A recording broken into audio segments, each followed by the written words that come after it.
E aí pessoal, aqui quem fala é o Guto e sejam bem-vindos a mais um vídeo. Como vocês viram no título e como combinado, a gente continua as análises da nova side history de BJ Alex. A gente fez aí na temporada passada a side history do BJMD e agora que a gente tem essa side history com os nossos protagonistas, a gente continua analisando elas e a gente vai então pro segundo episódio que saiu no dia 6. No dia 6 saiu, eles estão saindo num período de 10 dias, né? Mas sempre que sair tem vídeo aqui. Então, se você não quer perder, já se inscreve no canal, já ativa as notificações e acompanha as análises comigo. Esse capítulo começa com alguns quadros bonitos do Ji-won fumando e aí a gente vai ver o Dae-ji, né, o Dong-hyun, indo conversar com ele. Porque ele deixou a porta da sacada meio aberta e entrou fumaça e ele fala só pra ele entrar logo, né, porque já tá meio tarde. E quando o Dae-ji sai, o Ji-won vai perceber que ele começa a tossir. Ele respirou aquela fumaça do cigarro e começou a tossir, e aquilo coloca o Ji-won a pensar. A gente tem um quadro maravilhoso dele olhando para aquele cigarro, pensativo,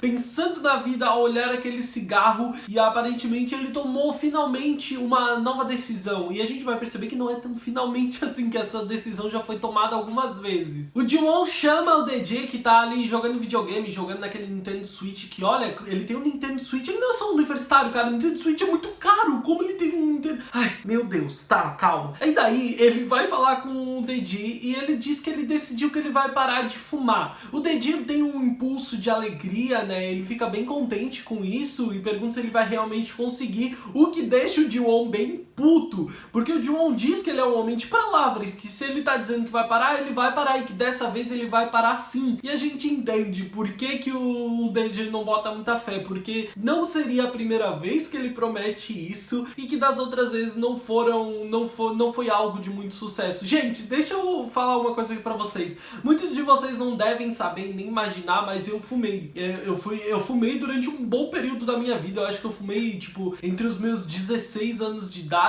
até mais ou menos os meus 22.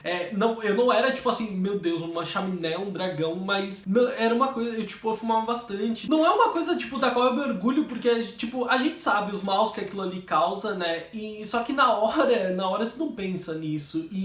Mas eu parei e eu sei a dificuldade que isso é. Tipo, eu não tinha anos de fumante, mas, tipo, eu consegui parar. E daí a gente se observa nisso, porque eu lembro que antes disso, nesse período, várias vezes eu já quis parar, só que quando eu me vi em uma situação de estresse ou uma situação que exigisse demais de mim emocionalmente, que me irritava muito, eu lembro que na época da faculdade foi um período onde isso foi muito intenso. Eu lembro que logo essa promessa ia pelo ralo, ia por água abaixo, e é disso que o Dong-hyun lembra. Ele lembra do Ji-won prometendo e por causa de qualquer besteira, horas depois ele já tava com o cigarro na boca. Só que dessa vez o Dae-ji garante que vai ajudar ele a parar. E pra ajudar ele, pra começar, o Dae-ji diz pra eles juntarem tudo que envolva cigarro que tenha na casa. Então eles vão atrás de piteira, de isqueiro, tudo que é isqueiro, todos os maços de cigarro. E cara, ele tem maços e maços de cigarro. E eu não tô falando só de massa, eu tô falando dos fardinhos. Ele tem pacotes de cigarro fechado. Gente, se você ver aquele quadro e você imaginar isso aqui no Brasil, tem tanto dinheiro convertido em cigarro ali que, meu Deus do céu, sério, é muita grana, porque cigarro não é uma coisa barata. E é muita grana que tá ali. Sério, tipo assustador aquele quadro. O DJ ainda diz que é pra ele buscar também o que tiver no carro, que é pra eles não deixarem passar nada. E ele fica ali surpreso com aquela quantidade absurda. E como o Ji-won conseguia esconder e ter disponível cigarro pela casa inteira, em tudo que era lugar. Ainda quando eles estão vendo aquela quantidade, o DG olha pra ele e fala: meu Deus, tu ia fumar isso aqui tudo sozinho? Tu realmente tá querendo morrer. Eles conseguem então encher basicamente um desses sacos de lixo de 50 litros, aquilo socado de cigarro, e o Ji-won vê aquilo indo pro ralo, indo pro lixo, e ele já começa a suar frio. Só que ele não quer dar pra trás e a gente tem o seu primeiro dia sem fumar. E no primeiro dia sem fumar, o Ji-won tá lá no escritório dele, até que por motivo nenhum ele fica desesperado por um cigarro, ele procura em tudo quanto é lugar, sério. O desespero dele é, tipo, ele busca em tudo, mas o DG DG ajudou a garantir que ele não tivesse cigarro escondido em lugar nenhum. Ele tá lá desesperado, ele só quer um cigarrinho, uma tragadinha, mas ele não consegue nada. E aí ele lembra do DG tossindo, ele lembra do DG passando mal por causa da fumaça, e daí ele começa a se controlar. Ele diz que não, que dessa vez pro bem do DG ele vai parar e que ele tem que se controlar, que isso é só um hábito. E ele vai então pegar uma caneta, sério, ele pega uma caneta do escritório e começa a agir com ela como se ele estivesse fumando. E gente, uma coisa séria, isso é realmente uma prática comum e que em certas partes ela faz parte do processo, porque um dos piores problemas de quem fuma é realmente o hábito. Não é só o vício do organismo, é o hábito de estar com alguma coisa na mão, fumando em determinadas situações. Eu tinha uma amiga que quando ela tava parando de fumar, ela passou a comer muita cenoura, sério, parece bobo, mas é verdade. Porque pra ocupar a boca dela e a mão dela com alguma coisa, ela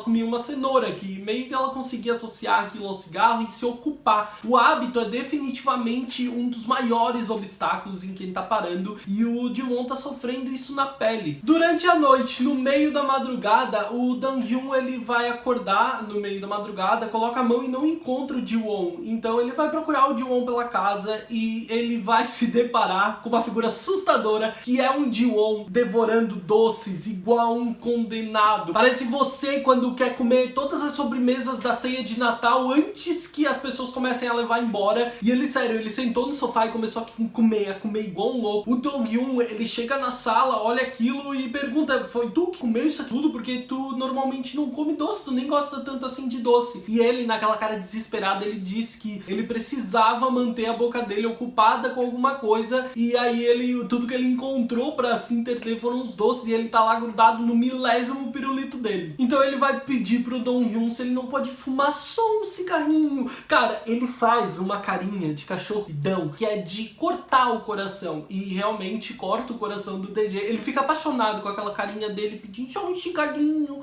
Ai, por favor, bota, por favor. Cara, eu não acredito que eu fiz essas imitações, mas sério, ele olha o DG com aquela carinha de bota, por favor, e o DG fica apaixonado. Só que é óbvio que ele diz que não, ele diz que ele não pode fumar, porque se ele fumar um cigarrinho já vai significar que ele falhou na promessa dele, ele falhou na tentativa de parar, e que é pra eles irem logo pro quarto. Então o Ji-won vai abraçar o DG e vai começar a resmungar, a reclamar, mas ao mesmo tempo ele vai se sentir tão confortável, tão quentinho abraçando o DG. O DG tá ali encantado, né, maravilhado, porque o Ji-won ele fica muito fofinho quando ele tá desse jeito, e o Ji-won tá reclamando, dizendo que é muito difícil, mas logo ele sente que esse desespero passou um pouco. E aí o DG fala pra ele que ele vai ajudar, que sempre que ele estiver nessa situação ele vai abraçar o Ji-won até que passe, e que dessa vez ele vai ajudar o Ji-won a chegar até o fim, e que dessa vez ele vai sim parar de fumar. E de repente o Ji-won vai abrir o pijama do DG. Primeiro deixa eu fazer um comentário, cara, deve ser muito desconfortável dormir com aquela blusa de reco, sério, quem é que vai dormir com uma blusa de reco socada até aqui em cima, aquele reco incomodando? Sério, eu não sei como é que o DG dorme com aquilo ali. Mas tá, eu acho que também é parte da autora,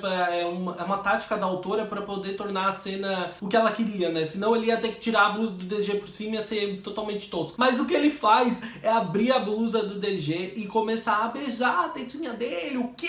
Isso! Ele começa a acariciar os mamilos do DG e vai deixando o DG super corado e bastante excitado. E ele, com aquela carinha dele de cachorro bidão desesperado, ele diz pro DG que o DG prometeu ajudar ele, que ele não aguenta mais comer doces e que ele precisa manter a boca dele ocupada de algum jeito, e pede pro DG ajudar ele, né? Então a gente já sabe, depois de ver aquela carinha toda coradinha do DG, a gente já sabe que no próximo capítulo o Ji-won vai ocupar a boca dele, mas vai encher aquela boca dele, sério. E, cara, esperem, já prevejam, tá? O próximo episódio vai ser pura sacanagem. Até já vou avisar pra vocês que se não tiver vídeo, não se assustem, porque se for pura sacanagem, eu não consegui arrancar nada pra fazer um vídeo, não tem pra que eu fazer. A gente já conversou sobre isso. Esse capítulo dá um pouco pra gente a ideia de que a autora quer desenvolver alguns dramas pequenos, né, nessa side history. Talvez até eu acho que fique só por esse drama do Ji-won parar de fumar. Eu não sei se ela deve se prolongar demais ou ela tem uma side history bem grande, mas é isso que a gente gente queria, não é? Alguns momentos entre os dois que se tornassem mais proveitosos e a gente aproveitasse um pouquinho mais do nosso casalzinho queridinho. Ela trouxe um plot interessante, né? E assim, como alguém que já foi fumante, eu digo pra vocês que ela tá desenvolvendo uma coisa bem interessante ali. A proposta funciona bem com a personalidade dos protagonistas, né? Então a gente vê que essa abstinência do Ji-won vai levar ao que sempre leva em PJ Alex. Então a proposta funcionou bem, eu achei que ficou divertida, ela consegue tirar alguns momentos cômicos, né? Alguns alívios cômicos muito bons ao longo do capítulo. Se você já leu esse capítulo, deixa aqui nos comentários o que você achou, quais as suas expectativas, né, pra essa resolução da side history. Eu sei que a gente vai ter muita sacanagem no próximo capítulo, mas eu espero que ela prolongue um pouco a side history. Ela pode desenvolver alguns outros plots semelhantes a esse, que vão ser muito divertidos. E também, assim, eu espero que ela não deixe de lado o que foi mostrado no primeiro capítulo, né, sobre eles quererem fazer mais coisas de casal. Se você gostou do vídeo, deixa o seu like, se é novo por aqui, se inscreve no canal e ativa as notificações para não perder os próximos vídeos. Me segue nas redes sociais, eu sou @gutunu no Twitter e no Instagram. Eu espero que tenham gostado do vídeo, eu vejo vocês no próximo vídeo, um grande beijo, tchau, tchau!